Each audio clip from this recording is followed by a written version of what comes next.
بسم اللہ الرحمن الرحیم۔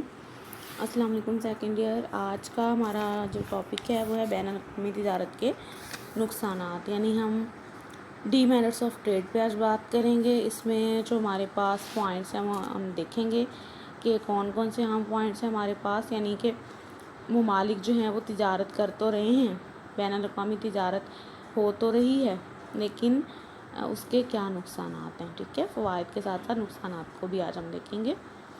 تو دوسرے ممالک کی محتاجی سب سے پہلے تو یہ ہے کہ ڈیپینڈ ہو جاتے ہیں یا ہم ریلائی کرنے لگتے ہیں دوسرے ممالک پر، ادر کنٹریز پہ۔ کہتے ہیں کہ بین الاقوامی تجارت کی بدولت ہر ملک چند اشیاء کے لیے دوسرے ممالک کا محتاج بن جاتا ہے، اور اگر کسی وجہ سے وہ اشیاء اسے نہ مل سکیں تو اس کی معاشی حالت خراب ہو جاتی ہے۔ مثلاً پاکستان اپنی صنعتوں کے لیے خام مال دوسرے ممالک سے درآمد کرتا ہے۔ اب اگر کسی وجہ سے خام مال نہ مل سکے تو پاکستان کی صنعتی ترقی کو نقصان پہنچ سکتا ہے، یعنی دوسروں کی محتاجی ہے، دوسرے ممالک کی محتاجی ہے۔ صرف پاکستان ہی نہیں، اور بھی دنیا کے ممالک جو ہیں، جو بھی اشیاء درآمد کر رہے ہوں گے، وہ جن ممالک سے درآمد کر رہے ہیں ان کے محتاج ہو جاتے ہیں، ٹھیک ہے۔ تو پھر یہ کہ جب آپ کو ضرورت کے وقت وہ چیز نہ مل سکے تو پھر جو معاشی ترقی کی رفتار ہے متاثر بھی ہو سکتی ہے۔ یہاں پر انہوں نے صنعتوں کی مثال دی کہ ہم مشینری یا اشیاء سرمایہ صنعتی مال جو ہے وہ درآمد کرتے ہیں، ٹھیک ہے۔ تو اگر ہمیں را میٹیریل وقت پہ نہیں ملتا یا کسی بھی وجہ سے نہیں مل سکتا تو پاکستان کی جو صنعتی ترقی کی رفتار ہے وہ کیا ہو جائے گی، وہ کم ہو جائے گی۔ دوسرا ہے جی تخصیص کار کا نقصان۔ بین الاقوامی تجارت میں ہر ملک چند اشیاء کی پیدائش میں تخصیص حاصل کر لیتا ہے، اور اگر دوسرے ممالک بھی ان اشیاء کو خود پیدا کرنا شروع کر دیں یا ان کا نیم البدل دریافت کر لیں تو اس سے تخصیص کرنے والے ملک کو خاصا نقصان پہنچ سکتا ہے۔ یہ نقصان بھی ہے۔ تخصیص کار جو ہے جہاں پر تک اسپیشلائزیشن کا فائدہ ہے، ٹھیک ہے، لیکن اس کا نقصان بھی ہو سکتا ہے یہ کہ اب کسی بھی شے کو پیدا کرنے میں اگر کسی ملک نے تخصیص حاصل کی ہے تو یہ دیکھیں کہ تب تک تو اسے فائدہ ہے جب تک کہ جن ممالک کو وہ اشیاء برآمد کر رہا ہے وہ اپنی تخصیص شدہ شے جو ہے وہ اسپیشلائزڈ ووڈ جو ہے وہ جب تک تو ایکسپورٹ کر رہا ہے، ٹھیک ہے۔ جن ممالک نے ابھی تک کوئی اس کا آلٹرنیٹ جو ہے وہ ڈسکور نہیں کیا، کوئی نیم البدل دریافت نہیں کیا، لیکن جیسے ہی جو دوسرے ممالک ہوں گے وہ کوئی نیم البدل دریافت کر لیں گے، وہ کوئی اور چیز جو ہے اپنی اسی ہی طرح کی کوئی اور چیز بنا لیں گے اپنی ضرورت کو پورا کرنے کے لیے، تو وہ تخصیص حاصل کرنے والے ملک سے تو وہ شاید نہیں خریدیں گے، تو نقصان بھی ہو سکتا ہے اس چیز کا۔ تیسرا ہمارے پاس پوائنٹ ہے جی پسماندہ ممالک کو نقصان ہے کہ بین الاقوامی تجارت سے خصوصاً پسماندہ ممالک کو نقصان اٹھانا پڑتا ہے۔ ہاں جی، یہ بھی دیکھ لیں کہ پسماندہ ممالک زیادہ نقصان میں رہتے ہیں۔ کیوں؟ کیونکہ جیسے پاکستان بھی ہے تو زرعی خام مال جو ہے وہ ہم ترقی یافتہ ممالک کو برآمد کر دیتے ہیں جس کی قیمتیں عموماً کم ہوتی ہیں۔ ہم پاکستان جو ہے زیادہ تر کیا برآمد کر رہا ہے جی؟ کپاس، چاول، ٹھیک ہے، یا دھاگا، سوتی دھاگا یا کپڑا، ٹھیک ہے، یا اون سے بنی ہوئی چیزیں، جانوروں کی کھالوں سے بنی ہوئی چیزیں، یعنی وہ ساری اشیاء جن کے لیے وہ اشیاء برآمد کرتا ہے جن کے لیے خام مال جو ہے زرعی شعبے سے آتا ہے، یا پھر خام مال ہی برآمد کر دیا جاتا ہے۔ چیزیں بھی ہم بعض اوقات ہمارے پاس کیونکہ اتنی اچھی مشینری نہیں ہوتی تو ہم جو ہے اشیاء پیدا کرنے کے بجائے اکثر خام مال ہی برآمد کر دیتے ہیں۔ پھل برآمد کر دیے، سبزیاں برآمد کر دی، یعنی زراعت کے شعبے کا جو سارا خام مال جو را مٹیریل ہے وہ تو ہم نے بھیج دیا باہر۔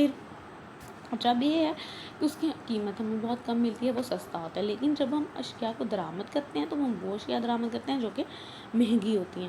جیسے درآمدات ہماری کون سی ہوگی جی؟ بھاری مشینری ہے، ادویات ہیں، مصنوعات ہیں، اشیاء سرمایہ ہیں جن کی ہمیں بھاری قیمتیں ادا کرنا پڑتی ہیں۔ تو پسماندہ ممالک کو یہ نقصان ہوتا ہے کہ وہ جو برآمد کر رہے ہوتے ہیں وہ زرعی خام مال یا زرعی شعبے کی اشیاء ہوتی ہیں جو کہ سستی ہوتی ہیں، لیکن جب درآمد کرنے کی باری آتی ہے تب وہ مصنوعات درآمد کرتے ہیں، تب وہ مشینیں درآمد کرتے ہیں جو کہ بہت مہنگی ہوتی ہیں۔ اس طرح سے کیا ہوتا ہے کہ ان ممالک کو جو ہے تجارت میں خسارہ برداشت کرنا پڑ جاتا ہے۔ نمبر 4 ہے ترقی یافتہ ممالک پر انحصار۔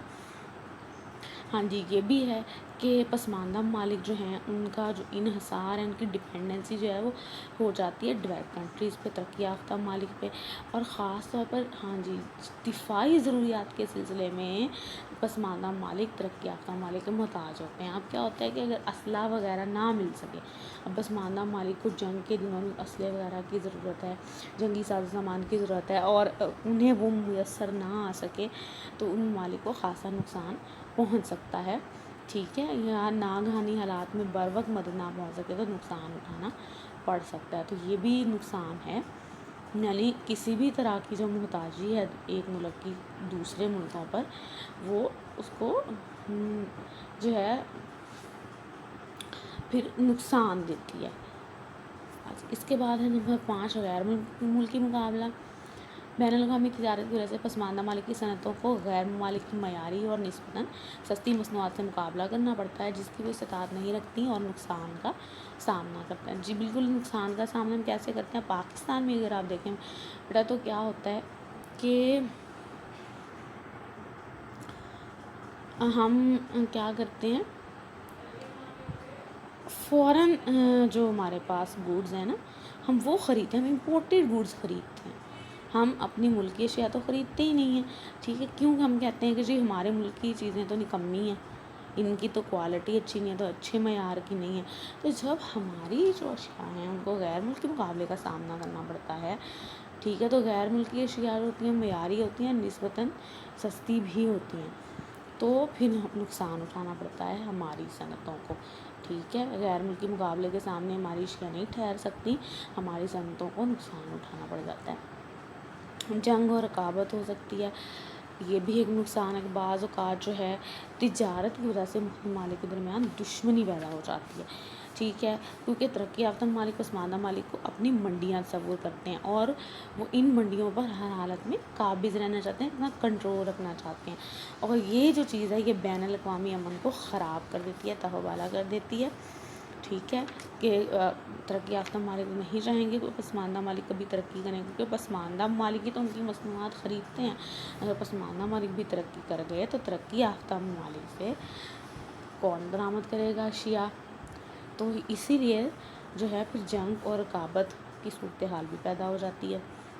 معاشی ترقی پر اثر پڑ سکتا ہے کہ بین الاقوامی تجارت کی وجہ سے بعض ممالک چند صنعتوں میں تو تخصیص حاصل کر لیتے ہیں، جبکہ دوسری صنعتوں کو نظر انداز کر دیا جاتا ہے، ٹھیک ہے، اس سے بھی معاشی ترقی متاثر ہوتی ہے۔ مثلا پاکستان میں کپڑے، سیمنٹ اور چینی کے کارخانوں پہ زیادہ زور دیا جاتا رہا، جی کپڑے کے کارخانوں پہ ہمارا زیادہ زور ہے کیونکہ ہم نے ایکسپورٹ کرنے ہیں، ٹھیک ہے، چینی یہ ہمیں جو ہے وہ سیمنٹ یا چینی ان کارخانوں میں زیادہ جو ہے وہ فائدہ نظر آتا ہے کہ اچھا جی چلیں ہم جو ہیں یہ چیزیں بنا کر برآمد کر سکتے ہیں، جبکہ جو لوہے اور اسٹیل جیسی بنیادی صنعتیں تھیں ان کو ہم نے نظر انداز کر دیا، ٹھیک ہے، تو ہم نے ان صنعتوں پہ زیادہ توجہ دی جن سے ہم کچھ اشیاء جو ہیں وہ برآمد کر سکتے تھے، اور دوسری جو بنیادی صنعتیں تھیں جو کہ زیادہ ضروری تھیں ان کو ہم نے نظر انداز کر دیا، ان کی ترقی پہ ہم نے جو ہے وہ زور نہیں دیا۔ اسی طرح معاشی بحران ہے،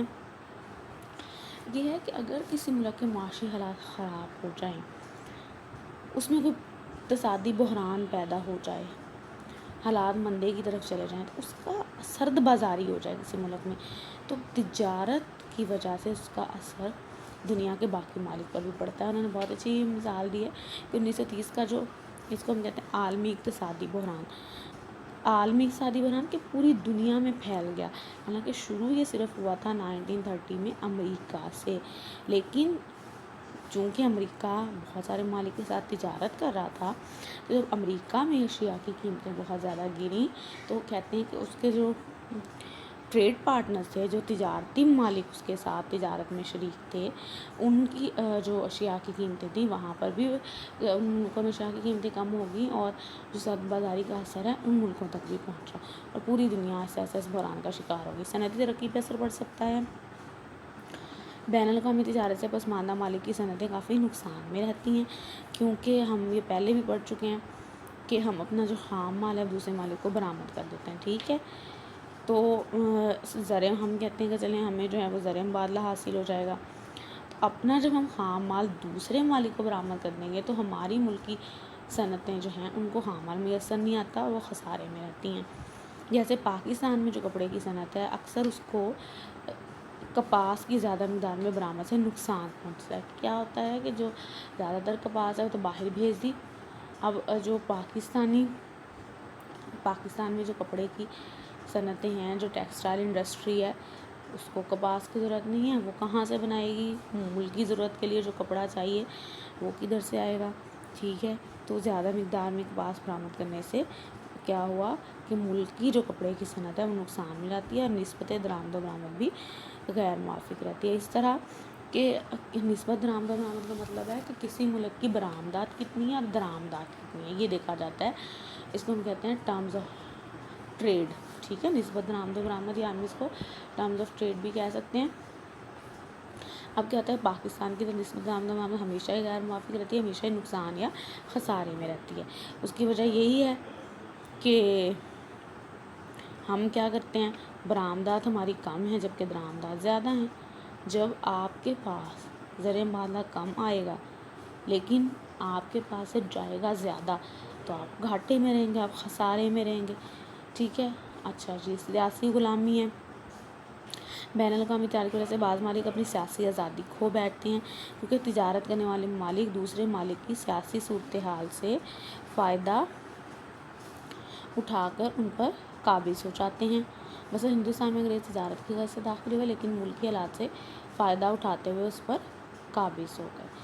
ٹھیک ہے، تو ہمیں کیا بتایا جا رہا ہے کہ جو ممالک ایک دوسرے کے ساتھ تجارت کر رہے ہوتے ہیں ان میں سیاسی غلامی بھی ہو سکتی ہے. انہوں نے ہندوستان کی مثال دی. انگریز اصل میں ہندوستان میں آئے تو تجارت کرنے کے لیے تھے، لیکن جب انہوں نے دیکھا کہ بھئی ہمارے لیے یہاں حالات بڑے اچھے ہیں، قبضہ کر لیں، اور یہ تو جو ہے وہ یہ جو ہندوستان ہے تو سونے کی چڑیا ہے. ٹھیک ہے، تو انہوں نے کیا کیا کہ وہاں کے جو لوگوں کی کہہ لیں کہ اس وقت کے جو حکمران تھے یا بادشاہ تھے ان کے چونکہ طور طریقے اتنے بہتر نہیں تھے، اسے فائدہ اٹھا کے وہ جو ہے قبضہ کر گئے، ہندوستان پہ قابض ہو گئے. نمبر 11 پوائنٹ ہے جی، مضر صحت اشیاء کی فراہمی، یعنی نقصان دہ اشیاء جو ہیں بہت ساری وہ بھی تجارت کی بدولت ملک میں آ جاتی ہیں. کیسے؟ شراب، افیون، چرس، ہیروئن. ٹھیک ہے، یہ دوسرے مالک سے آنا شروع ہو جاتی ہیں. ایک طرف تو انسانی صحت متاثر ہوتی ہے جبکہ دوسری طرف کئی برائیاں اور جرائم بھی جنم دیتی ہیں. ٹھیک ہے، یعنی مضر صحت اشیاء ویسے تو شاید ہمارے ملک میں یہ چیزیں نہ پیدا ہوتی ہیں، لیکن دوسرے ملکوں سے جو ہیں جب ہم تجارت کرتے ہیں تو یہ والی اشیاء بھی آنا شروع ہو جاتی ہیں. بعض اوقات یہ ہوتا ہے کہ لیگل وے سے اور بعض اوقات اللیگل وے سے کہ اسمگلنگ. جیسے کہ اکثر ہی سننے میں آتا ہے کہ افغانستان سے جو ہے وہ ہیروئن پاکستان اسمگل کی جا رہی تھی اور جو ہے وہ ٹرک پکڑا گیا. ٹھیک ہے، یا کسی جگہ سے شراب جو ہے وہ اسمگل کی جا رہی تھی اور نشہ آور اشیاء، تو یہ بھی نقصان ہے پھر تجارت کا. یہاں تک بیٹا ہمارے جو پوائنٹس تھے یہ ہو گئے نقصانات کے پوائنٹس، یعنی ان میں ہم نے دیکھیں کہ ان پوائنٹس میں کیا کیا دیکھا ہے. سب سے پہلے تو ہم نے یہ دیکھا ہے کہ دوسرے ممالک کی محتاجی ہو سکتی ہے، یہ ایک نقصان ہے. پھر ہم نے یہ دیکھا کہ تخصیص کار کا جو ہے وہ نقصان، جو پسماندہ ممالک ہیں انہیں نقصان اٹھانا پڑ سکتا ہے. ٹھیک ہے، ترقی یافتہ ممالک پر انحصار بڑھ جاتا ہے، اس کا بھی یہ بھی ایک نقصان ہے. غیر ملکی مقابلے کا سامنا کرنا پڑتا ہے، ملکی صنعتوں کو جنگ اور رکاوٹ ہو سکتی ہے. معاشی ترقی پر برا اثر پڑ سکتا ہے. معاشی بحران اگر کسی ایک ملک میں ہو تو وہ تجارت کی بدولت دنیا کے سارے ممالک پہ پھیل جاتا ہے. صنعتی ترقی پر اثر پڑ سکتا ہے. ٹھیک ہے، اور سیاسی غلامی جو ہے وہ ہو سکتی ہے، اور جو مضر صحت اشیاء کی فراہمی ہے وہ بھی ہو سکتی ہے. اچھا، اس کے بعد ہمارے پاس ہے جی بین الاقوامی تجارت کا کلاسیکی نظریہ. اس پوائنٹ کو بھی ہم تھوڑا سا دیکھ لیتے ہیں. اب بین الاقوامی تجارت جو ہے وہ کس طرح سے ہوتی ہے اس کے بارے میں کلاسیکی معیشت دانوں نے مختلف نظریات بیان کیے ہیں.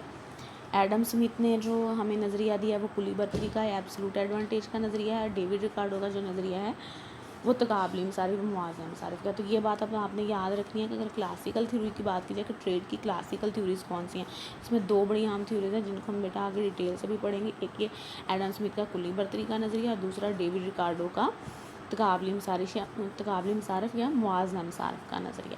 اچھا، پھر ایک اور بات یاد رکھنی ہے کہ جو کلاسیکل معیشت دانوں نے اپنے نظریے دیے تھے اس میں انہوں نے اپنے اس ماڈل میں جو ایک سمجھ لیں انہوں نے ٹریڈ ماڈل دیا ہے، اس میں 2 ممالک اور 2 اشیاء کا وہ ماڈل ہے.